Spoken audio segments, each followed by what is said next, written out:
My name is Benoit Monin. I'm a professor in the organizational behavior group and in psychology department. And I met our next speaker about 30 years ago when we were both PhD students at Princeton University. And we're actually both TAs for our colleague Dale Miller here, teaching social psychology. And one reason why we thought it was really important to have Adam, or really valuable to have Adam join this conversation today, is that in one of his first positions at Kellogg at Northwestern University, he was instrumental in reshaping, contributing to a class called value-based leadership.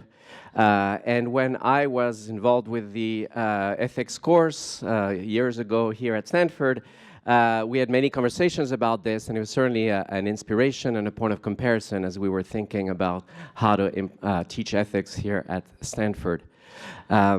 Besides, of course, being the author of Friend and Foe, as well as his recent book, which you'll soon see the cover of, Inspire. Adam is a leader in many management domains, including the psychology of leadership, negotiation, and of course, power dynamics. So please join me in welcoming the Paul Calello, professor at Columbia Business School, as well as the Vice Dean for Diversity, Equity, and Inclusion. Please join me in welcoming Adam Galinsky. So it's a great honor and thrill to be here today. And I am going to, the topic is teaching ethics. So I'm going to do this in sort of a way of giving a lecture and sort of revealing how to teach ethics along the way. And I'm going to start off with a story of a woman named Tammie Joe Schultz. She was the captain of Southwest Airlines 1380 on its way from LaGuardia down to Dallas when shortly after takeoff, the left engine exploded. And the explosion was so abrupt that Tammie Joe thought that they had a midair collision. And immediately there was pressure problems. A passenger, unfortunately, was fatally sucked into the hole. Hydraulic lines were cut, fuel lines were cut, and they started to descend. Now, Tammie Joe Schultz would later say, the plane wanted to descend, so I let it descend. And she did a really incredibly remarkable thing at that moment in time. They descended about 20,000 feet in less than 5 minutes. And she realized that if you're a passenger on a plane with a hole in it, descending 20,000 feet in 5 minutes, you probably think you're going to die. And so she got onto she went on the intercom and she said 10 words to the passengers. She said, "We are not going down, we're going to Philly." And the passengers talked about those 10 words as utterly transformational, taking them from pure terror and panic to hope and possibility. And what I'm going to play for you now is a little video of Tammie Joe Schultz communicating with air traffic control during her descent and eventual successful landing with no further injuries.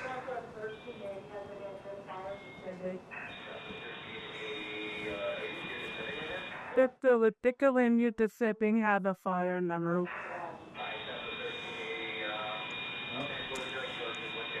We're looking at Philly. Stop at 1380. I understand your emergency. Let me know when you want to go in. That we have a part of the aircraft that you're going to need to slow down a bit. Stop at 1380. Speed is your discretion. Maintain at any altitude above 3,000 feet, and you let me know when you want to turn base. All right. Down to 3,000. Okay, could you have the medical meet us there on the runway as well? We've got injured passengers. Injured passengers, okay. And is your airplane physically on fire? No, it's not on fire, but part of it's missing. They said there was a hole and someone went out. I'm sorry, you said there was a hole and somebody went out? How's the 1380? It doesn't matter. We'll work it out there. So the airport's just off to your right. Report it in flight, please. 1380, airport in sight.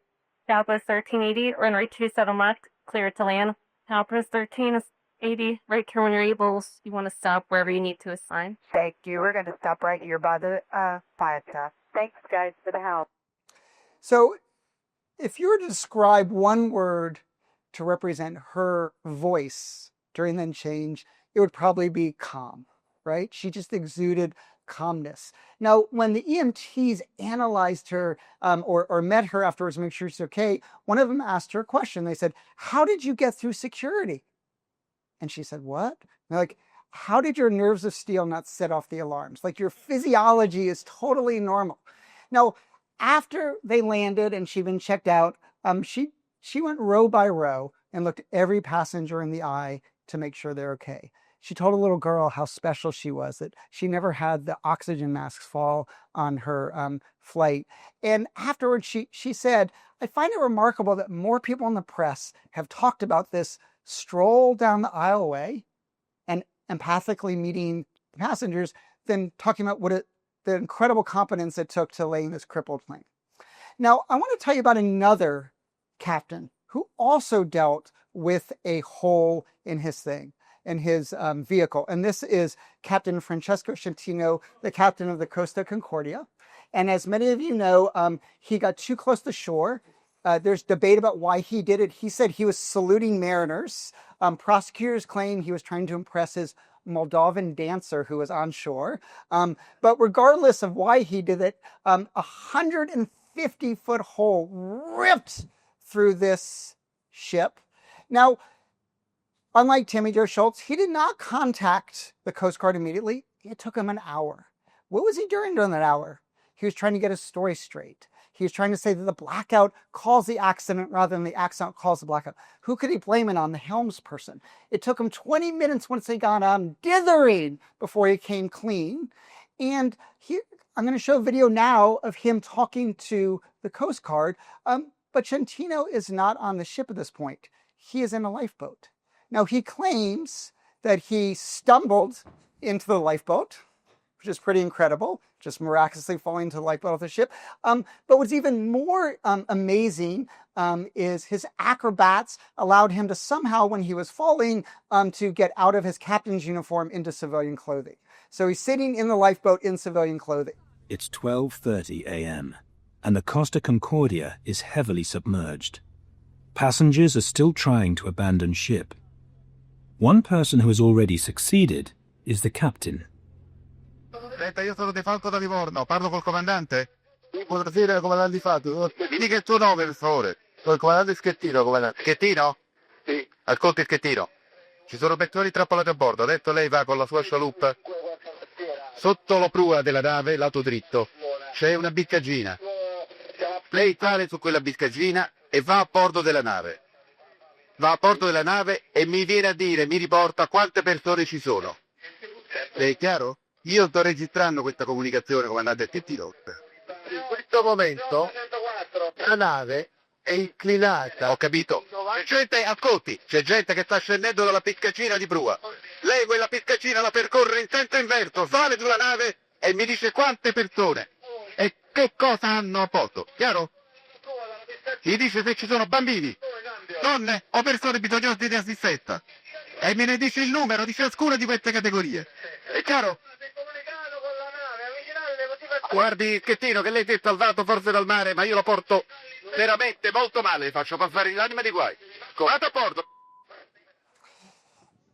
So you can hear the infuriation, right, in the Coast Guard's voice. He says, "I will make you pay for this." And Centino did pay. He spent almost a dozen years, or sentenced to a dozen years in prison for dereliction of duty, abandonment of passengers, manslaughter, etc. And I think these two captains, who both dealt with holes in their vessels, really represent a fundamental dichotomy that exists in the world. So I've been asking over the years for people to tell me about a Schettino in their life, someone that inspired them, right? And that person can come from anywhere in your life. It could be a family member, it could be a childhood coach or teacher, it could be a current boss, right? And I've asked them to describe, what is that feeling of inspiration like? People use words like energy and light and warmth, an oasis of hope and possibility. And then I've also asked people to tell me about a Schettino in their life, someone that just made their blood boil, creating a seething cauldron of rage and resentment. And I've asked tens of thousands of people across the globe, and I'm going to share some big ideas that have come from this research. Here's big idea one. Inspiring and infuriating leaders exist on an enduring continuum that's made up of three universal factors. I want to break this down. Let's start off with this universal continuum. So we have the Schultz of the world, right, who see this optimistic why, this big picture, right? They're calm and courageous, right? And they attend to the people. They elevate the people around them and connect with them. The Schechinos of the world are pedantic pessimists, anxious cowards, right, who only think about themselves. So there's this enduring continuum between these two types of individuals. The second thing is I've asked tens of thousands of people across the globe, and there's not a single attribute that people mention that's not mentioned in every single country in the world. So these are truly universal.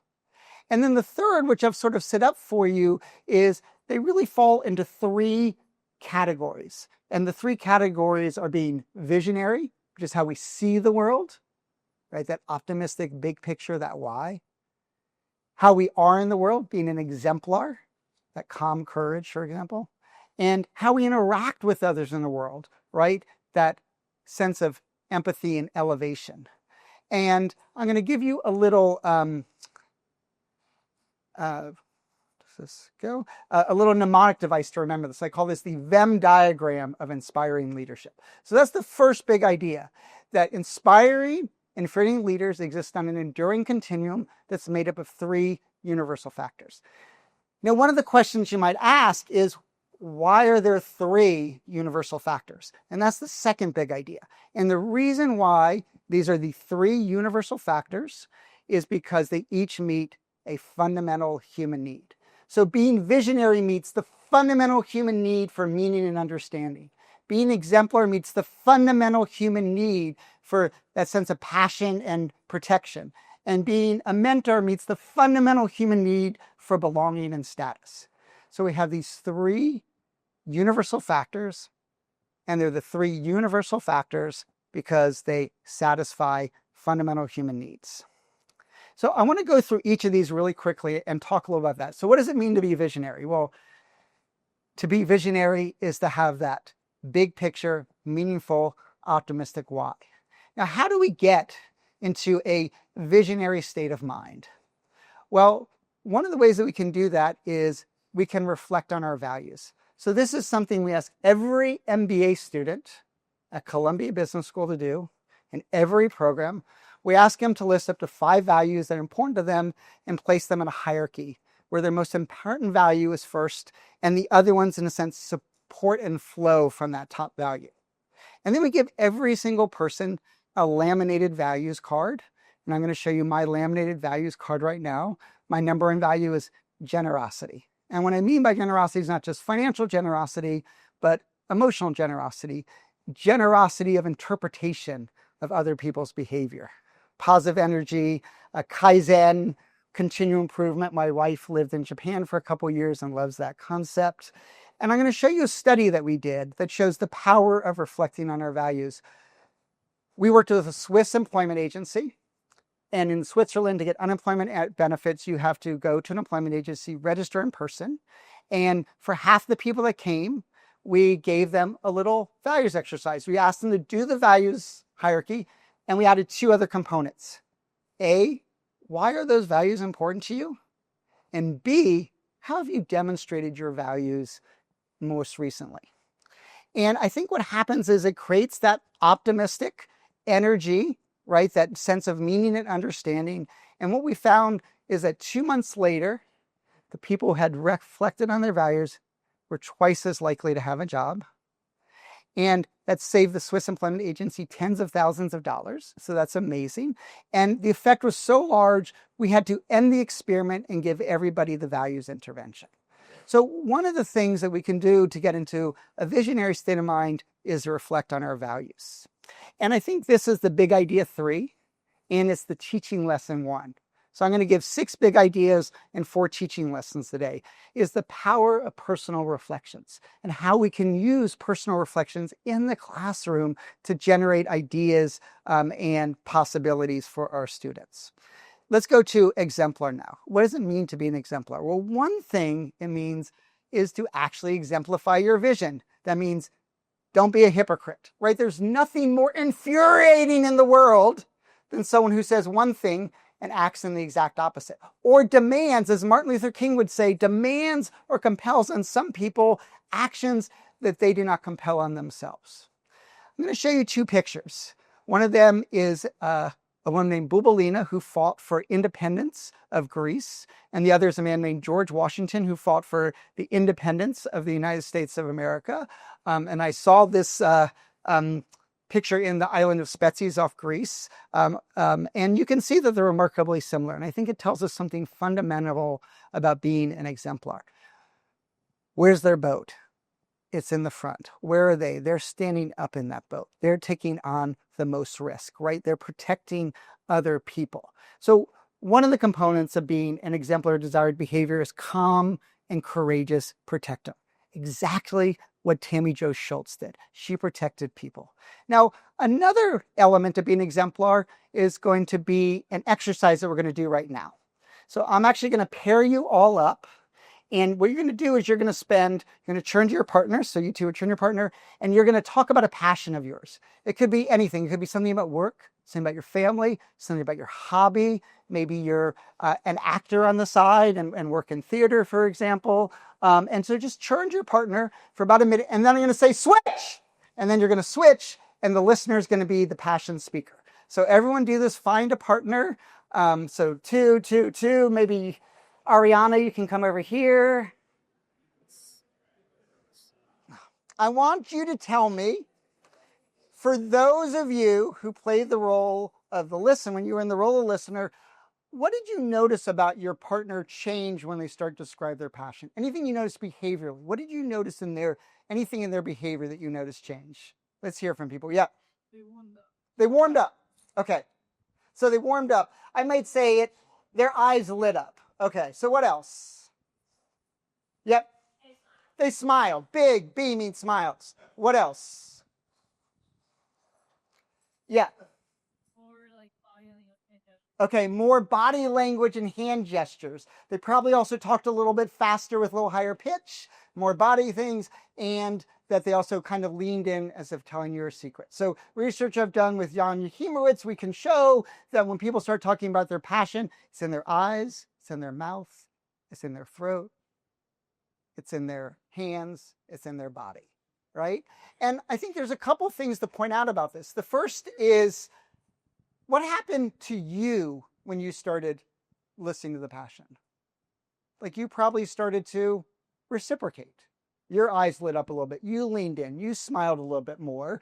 And one of the things we've shown is it really affects people. So here's one of the papers we published analyzing Dragon's Den, which is like Shark Tank. One standard increase in expressed passion led to a 40% higher likelihood of getting funding on the show. So it really matters for people. Now, the second thing I want to point out about this is how important authenticity is here. So when we describe exemplars that does behavior, they're authentically passionate. And think about if you tried to fake passion for a second.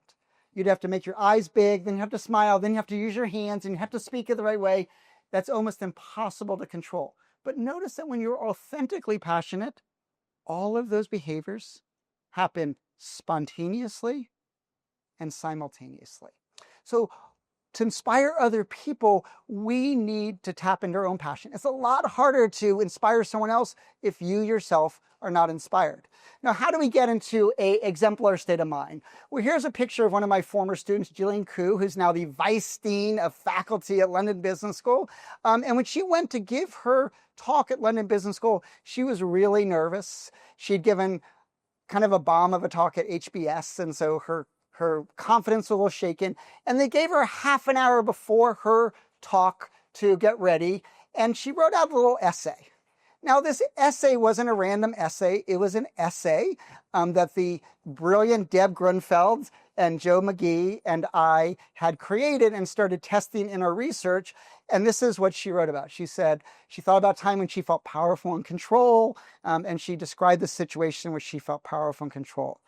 And Jillian described how she could feel confidence start to course through her veins.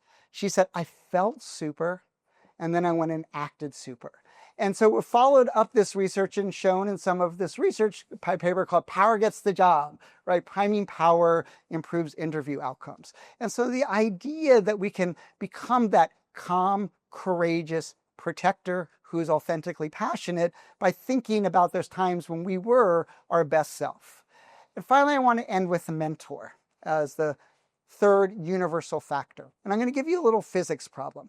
This is my Dean Costis Maglaris. And if you put force and pressure on an object, what direction does it go? Well, in this particular case, Costis puts force and pressure on the object, and just true to Newton's first law of physics, goes in the direction of the force. But now I want to change one word from this sentence. I want to change the word object to person. What happens when you put force and pressure on a person? Well, Costis puts force and pressure on me, and I push back. And so if you remember nothing else from today, I want you to remember these three words. People aren't objects. If people were objects, and it gets a little bit to what Rebecca was just talking about, if people were objects, leadership would be a physics problem, right? But people aren't objects, right? Leadership is a person problem. And so how do we think about this? If people aren't objects, what does that mean? Well, I love this quote from Confucius that really captures what it means to treat people like people, not like objects. Tell me, and I will forget. Show me, and I may remember. But it's only when you involve me will I truly understand. And I've asked people all over the world to tell me about those inspiring, frustrating leaders, right? The inspiring leader involves me. The infuriating leader micromanages, right? The inspiring leader shares credit with me. The infuriating leader steals and claims credit, right? The inspiring leader shares credit, takes on blame and responsibility.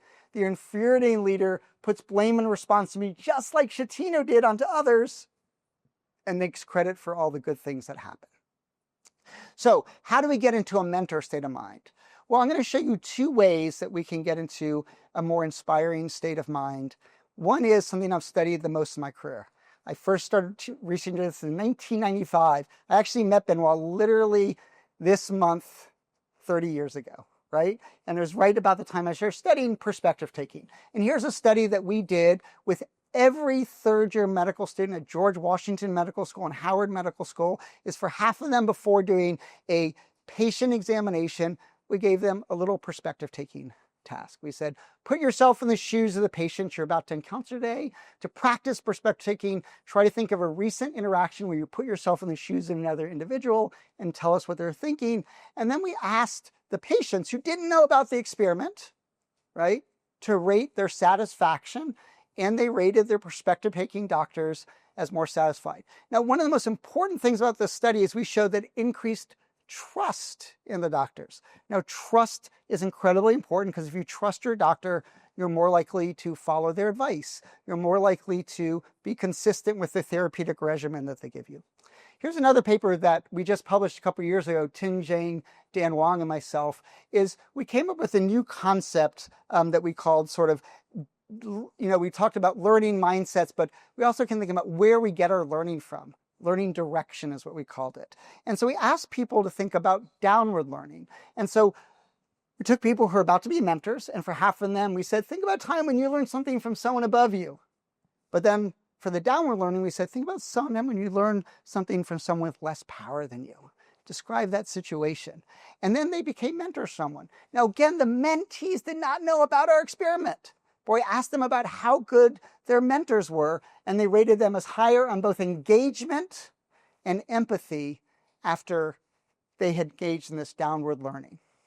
So I've given you what I call this sort of Venn diagram of inspiring leadership, right? And this is going to lead to give you a couple of examples of how this plays out. So in 2009, I was working with a company, a multinational company with thousands of employees that was facing the financial crisis. And I was on a call with these thousands of employees with the CEO, and people were bracing for impact. What was this going to mean for me? And he got on and immediately said, our core value is empowering employees. So I have searched and searched for solutions that would prevent us from engaging in layoffs. And then he calmly, just like Tammie Joe Schultz, you could hear the calm in his voice. You could see people relax a little bit. And he said, I'm going to protect you. I'm going to sacrifice the most. And then after he described the plan, he patiently answered questions for 90 minutes. Now, there's a term I love, which is fear doesn't hear. And it takes us a long time to process information. We're scared. So people kept asking the same questions, and he patiently answered them again. And this is what he came up with. This was May of 2009. He said, we're going to do a temporary 3-month pay cut. Lower level employees, 15%. Senior vice presidents, 50%. Me, nothing. But I'm also going to give you something. It's going in the summer. We have a little bit less work. So I'm going to close all offices on Friday at noon, and you guys can get started on your weekend. You can go for a bike ride. You can go for a picnic with your kids. And to me, this really captured these 3 elements. Here's another one. When I was at Kellogg, the entire faculty received an anonymous email accusing our star colleague of having stolen his famous idea. And we were incensed, furious at the anonymity of this outrageous charge. And I still remember what my dean did that day, Deepak Jain. He got on and he talked about values. He said, academic integrity is our core value. It animates everything we do. And he authentically described what we were all feeling, right? This really upsets me. But he said, look, taking our value, but also our colleague, the only way that we can support our colleague is to actually do an investigation so we could potentially clear his name. And that's exactly what happened. A thorough investigation happened that cleared his name. So what I want to point out to you is how these very high stakes situations, a hole in a plane, a financial crisis, an accusation, if we can think about it through this lens of being visionary, exemplar, mentor, we can get through it. Now, here's the 4th big idea, is inspiring leaders aren't just born, but they can be made. I've told you that I've asked tens of thousands of people across the globe, and they've given me a set of attributes that exist in every country in the world. That means that we can identify those attributes, we can practice those attributes, we can develop them, we can nurture them, right? So we can become more visionary by being optimistic, seeing the big picture, simplifying what we say, etc. We can become an exemplar by training ourselves through meditation, for example, to be more calm in a crisis, to be courageous, to tap into our passion. And we can find ways to empower people, to encourage people, to elevate people, and to empathize with them. So this is ultimately a story that we can all become more inspiring and virtuous through practice. Now, teaching lesson 2 is what we started off with. Notice I asked you to think about not just one type of person, but the opposite type of person, the inspiring, inferring leader. And one of the things that research in analogical reasoning, a lot of it done at the great MIT, has shown that there's incredible power in comparative analysis. It leads to deeper learning, deeper understanding, and deeper knowledge, right? So here's one example. When I teach ethics, I ask people to think about moral courage versus cowardice. Now, the first thing I ask them is, what is moral courage? And it turns out what they tell me is the VEM model. So they say things like standing up for what you believe, being visionary, doing the right thing no matter the risk or the cost, being an exemplar, standing up for others, being a mentor. And when you get people to engage in this reflection, right, they recognize that here's what makes me a coward. So this is what I do is I ask them to think about time when they were courageous, think about time when they were morally cowardly, and think about what were the key differences between these two situations. And I have them do a breakout session. So I put you in the 3-person groups and you discuss this for about 5 minutes. And when you come back, you see that there's a predictable set of factors that create moral cowardice. When we're concerned about our livelihood, or concerned about getting hurt or hurting other people, or we're concerned about our status and our standing in the world. But you can also see that there's a predictable set of context that allow us to be courageous. One of them is moral clarity, going back to being visionary. Another is people say, when I was new, I was a coward, But once I had some experience, I felt that I had the confidence and the standing. I was that exemplar. And then a big one is when other people had my back, and I had allies, when I had those connections, that leads to moral courage. Now, going back to this idea of the power of comparative analysis, I do this in every single class I teach. On feedback, they think about their productive and unproductive feedback sessions. What were the key factors that distinguish them? They get into small groups and they discuss them. When we do negotiations, think about a successful, but also your unsuccessful negotiations. What were the key factors that distinguish them? And so that's teaching lesson number 3. The power of exercises, like the passion exercise I had you do, and small group discussions. In this case, building on teaching lesson 1, the power of reflections, teaching lesson 2, the power of comparative analysis, teaching lesson 3, they come together in small group conversations. Now, here's big idea 4. As a leader, neutrality is not an option. When you are on stage like I am right now, eyes are on you. The single greatest currency of impact is attention, right? If people are attending to you, they're going to respond positively and negatively to what you do. But here's the thing. Every single person here, you do have a choice over whether that impact will be positive or negative, whether you inspire or infuriate. And I've coined a phrase called the leader amplification effect. And the leader amplification effect says that when you're a leader, everything you do, verbal and nonverbal, positive and negative, get amplified. And just to give you an example of this, or to highlight why this is so important, in general, our emotions are contagious. But when we're in a position of leadership, they become truly infectious, right? And so your courage is so important because it becomes other people's courage, right? But your anxiety or your cowardly becomes their cowardly.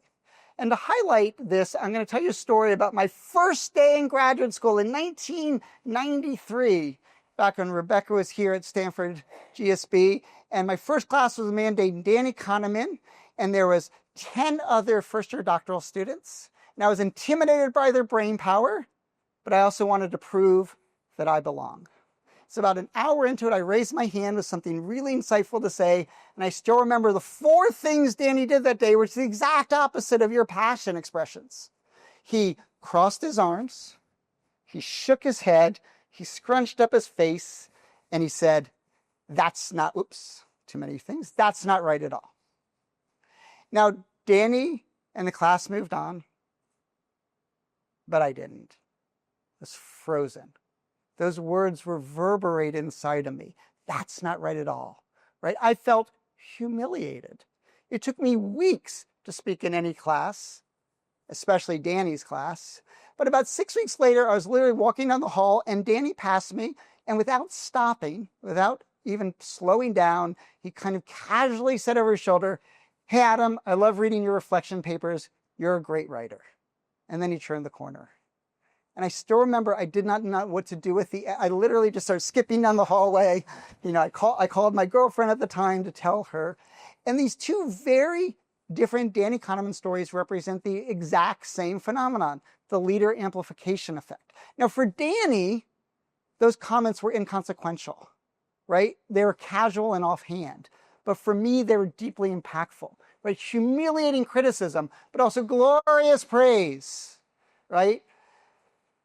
As one other example of this, Barry Salzberg became CEO of Global Deloitte, hundreds of thousands of employees. And about 6 months into being CEO of Global Deloitte, he wondered why there were bananas at every meeting.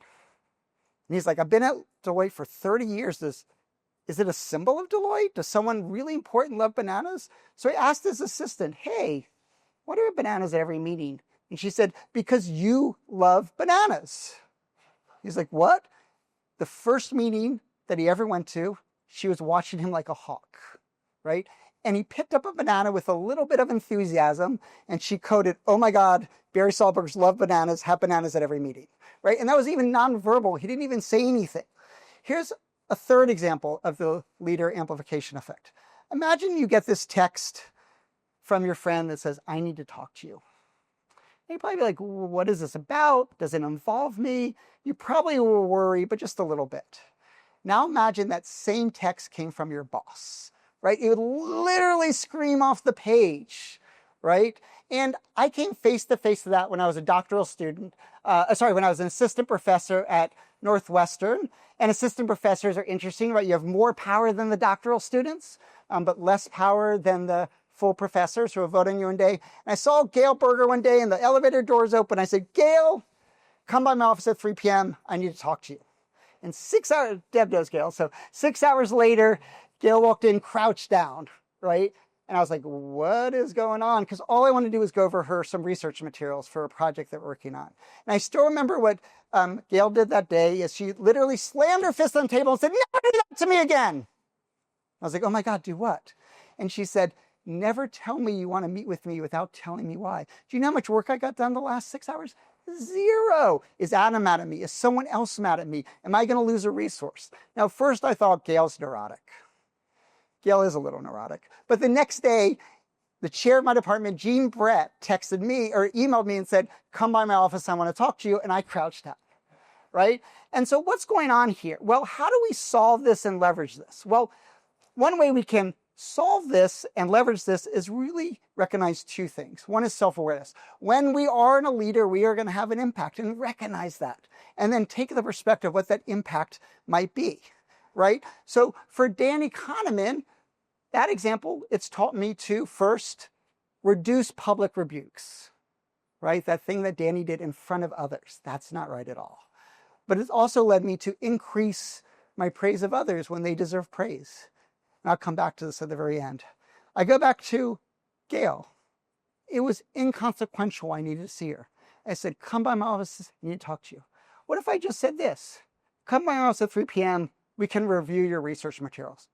Those are literally both 13 words, right? It wouldn't have cost me anything. Someone recently told me a story. They got an email from their boss on a Thursday. It said, hey, come by my office at 2 p.m. on Tuesday. She didn't sleep for 5 days. He just wanted to go over the agenda for the Friday meeting, and so it requires understanding our impact. Now, teaching ethics lesson 4, or teaching lesson 4 more broadly, is the power of examples, right? Real world examples, Schultz versus Schettino, right? But also personal examples. My stories with Danny Kahneman, my example with Gail Berger, right? They're very, very powerful when you can connect people to examples. And then my 5th big idea is think like an architect, that you can design policies and practices and processes that guide people towards inspiration. And this is Kravis Hall, our new beautiful building at Columbus Business School, and they designed it in lots of different ways. We want student-faculty interaction, so it's going to be faculty, students, right? We're going to want people to spontaneously have interactions, so we're going to create spaces where they can do it. We're going to create different types of spaces, dynamic spaces, but also more intimate spaces, given that people need different types of interactions. And so when I talk about being an ethical leader, it's also about opening the right channels and closing off the wrong channels. And I like going back to Odysseus and the sirens, right? So Odysseus wanted to hear the beautiful music of the sirens, but no person could resist that music. They would rush to shore and be consumed by monsters. So what did he do? He tied himself to the mast and he put earplugs in all of his people. And the reason why I love this example is we could think about willpower, self-control. But he knew there's no self-control or willpower that was humanly possible. And the only way to hear it was creating this architectural solution. And I like using visual illusions to highlight this point too. So I show you this.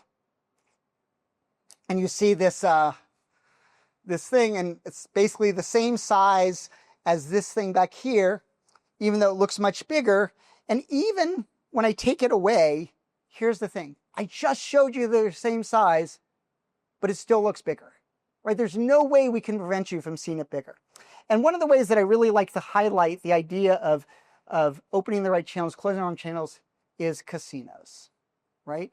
They do so many things to get you to gambling. They don't care about as much the size of your bets, it's the frequency of gambling. Always be gambling.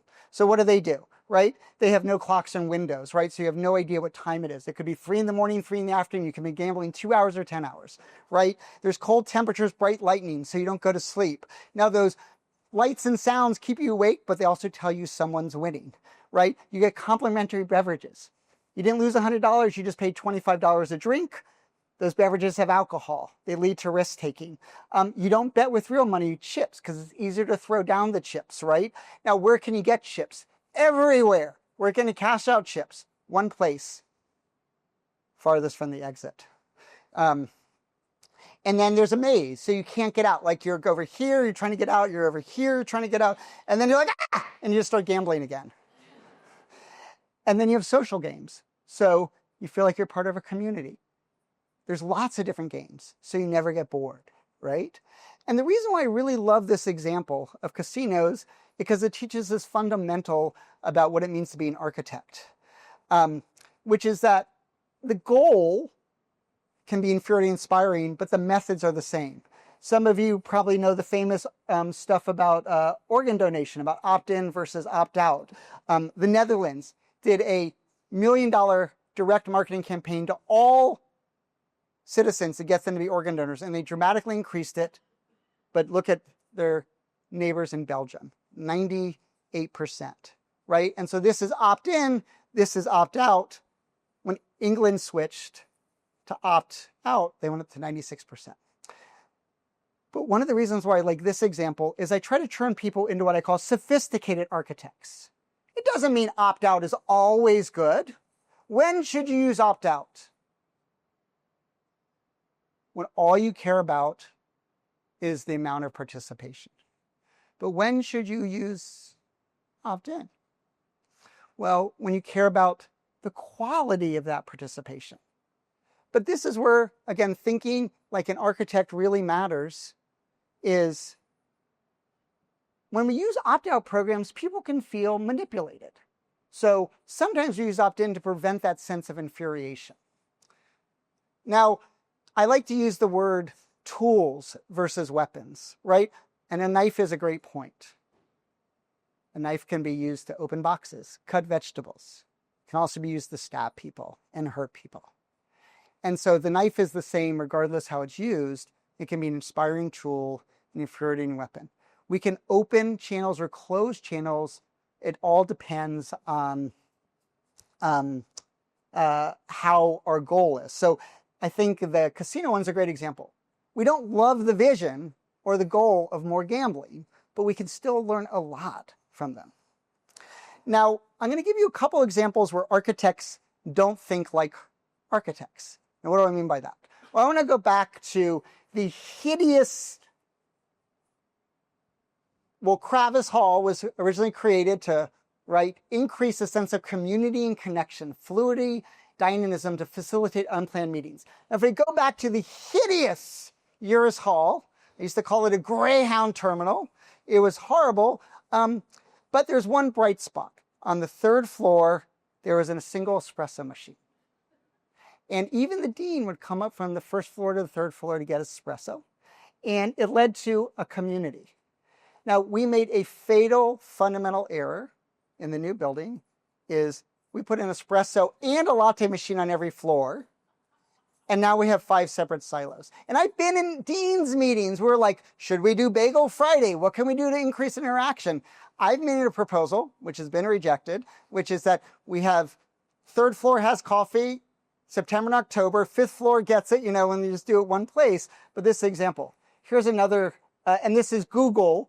Google's famous cafeteria isn't just a perk, it's to create interaction. But it's only one place. It's not in everything, right? It has to be the town center.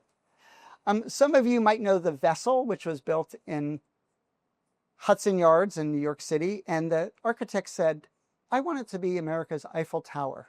It must be free in the same way that it's free to walk in Central Park or the High Line. Now, if you go to the website now, it'll say the Vessel remains temporarily closed. Access to ground level base is free and open to the public. Does anyone know why it's closed? Because people jumped. There was 1 suicide, then 2, then 3. They closed it down, and then they made it less free. You had to pay $10 to get in, and you had to go with a buddy. someone still jumped and they closed it down.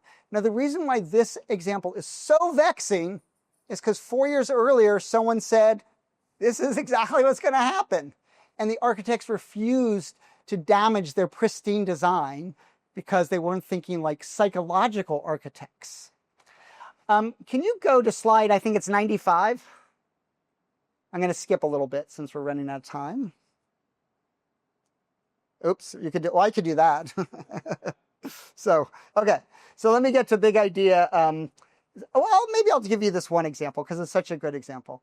And I might go 2 minutes over. I used to drop my kids off to school. I take them to school every morning. I love taking them to school. And my son, when he was in kindergarten, was on the second floor, and my first grader was on the third floor. So I would drop the kindergarten off on the second floor every day. And if anyone has 2 kids, raise your hand if you have 2 kids. You might have the later born likes to lollygag and do whatever they want. And my firstborn was so incensed. He wanted to get up to his classroom and he was like, hurry up, Aiden. And then I would get incensed and I'd be like, just be patient, Asher. And after going through this for weeks, I had an epiphany one morning. I said, I have an idea. Why don't I drop Asher off first and Aiden off second? So we'll walk up to the third floor and then walk down the second floor. And it was amazing. Asher would hug me, feel so relieved he got to his classroom on time. Aiden could do whatever he wanted for as long as he wanted. And I noticed how powerful this was because 2 days later, the kindergarten teacher said, wow, your new drop-off schedule is pretty amazing. And I was like, you noticed that? And she's like, sure. And I really love this example because I could get mad at Asher about his willpower, about his impatience, or I could think about how can I redesign the system so that Asher's needs can be fulfilled and so could Aiden's. I want to end with my final big idea, which is reap what you sow. This comes from the Bible, right? And the idea of reap what you sow is the energy we put out in the world is what comes back to us. But my REIP is a homonym, and it is REIP, not REAP. And it stands for what we can do. We can reflect on our experiences. When were we inspiring, but also when we were infuriating recently? We could emulate. We can think about those Schultzes in our lives and try to think, how can we do what they do?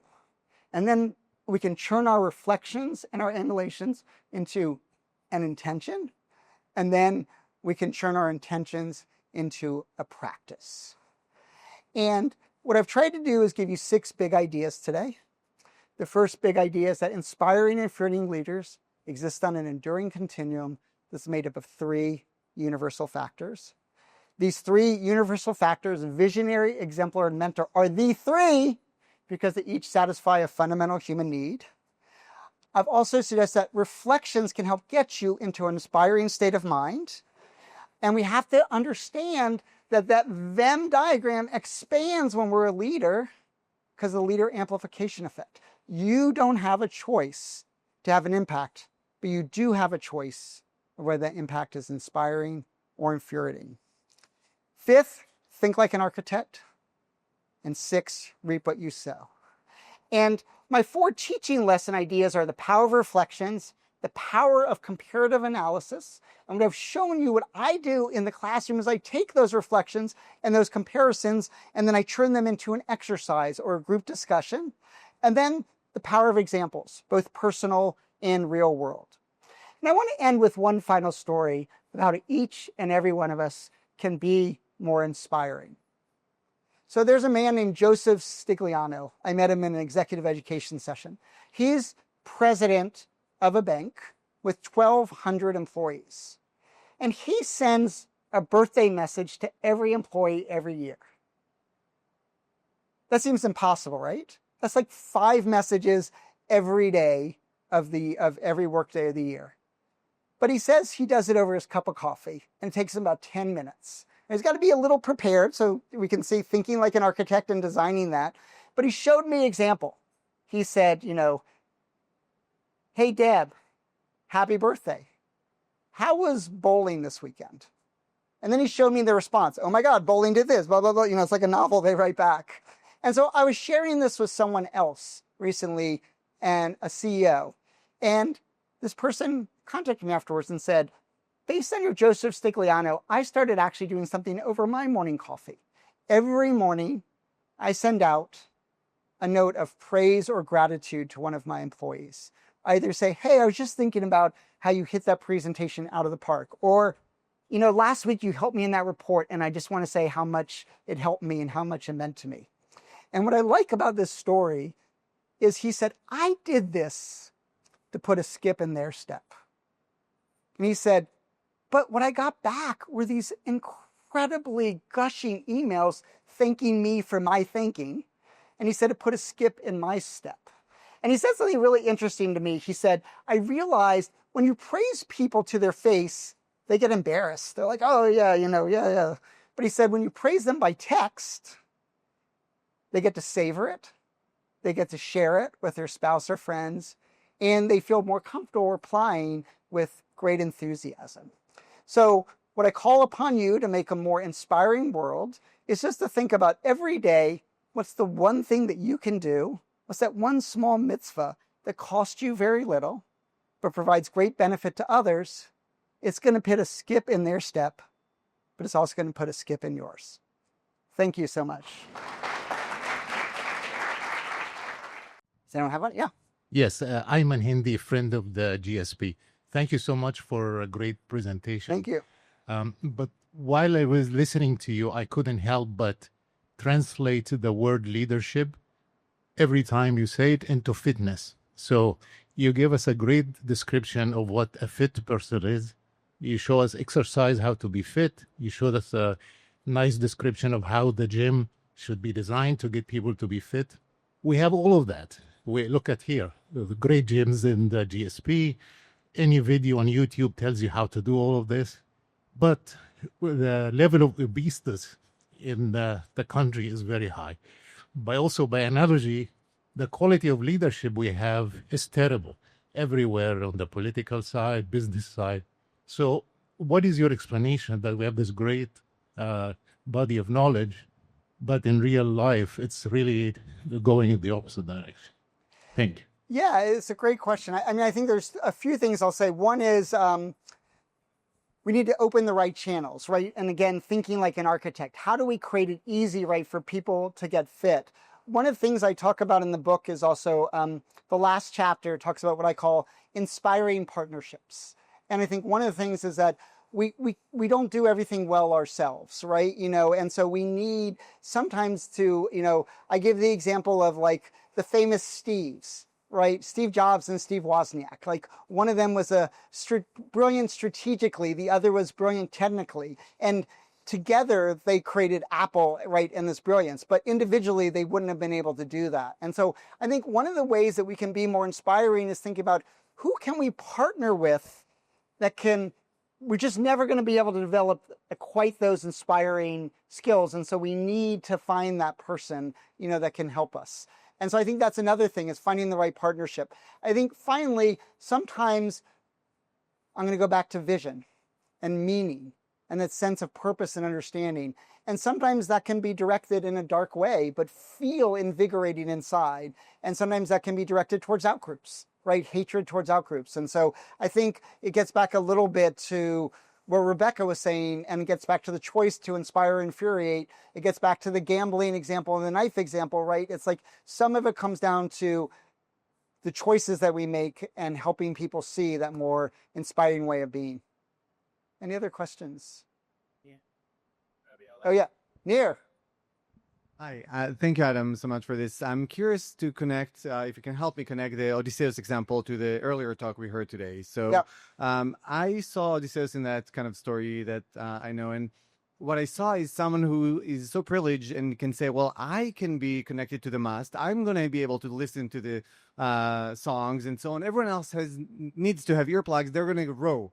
And the way I see the connection to the earlier talk we listened to today is some people are in a privileged position, say like, I'm going to get the benefits and and the rest of you have to row with earplugs. So if you can help me connect the... Yeah, it's a great point. I'm going to tell you a story from 1996. And in 1996, and I think it's really important for us to think about structural inequality. I was nominated for a teaching award at the university level by the psychology department. And no one in psychology had ever, Benoit knows where I'm going, no one in psychology had ever won this award. And I didn't win it either. And so they decided to create a psychology teaching award, and I was the first recipient. And afterwards, Benoit, my dear friend, pointed out to me that it was unfair that I won. And the reason why is I had an NSF fellowship. And so whereas if you didn't have a fellowship, you had to teach for your stipend, and you had to teach double what I had to teach. So I taught one section, other people would have to teach two. In addition, they got assigned the classes. I got to pick my classes. I said, I'm only going to teach if I get to teach this. So I'm teaching half as many students, giving them more attention on a topic that I'm truly enthusiastic about. And so I was in an unfair advantage, right? And I think it's a great point. And I think we could ask questions like, should the teaching award go only to people that do a full load, right? These are questions that we can ask. And I think they're really important questions. Could we go back to Ulysses and we're going to go around 6 times and everyone gets to be tied to the mast one time and everyone else has. So, I mean, these are really, really important questions about who gets the rewards, who gets the benefits, how do we expand the pie, and how do we make things fair? All right. With this great reminder of what a great friend I am.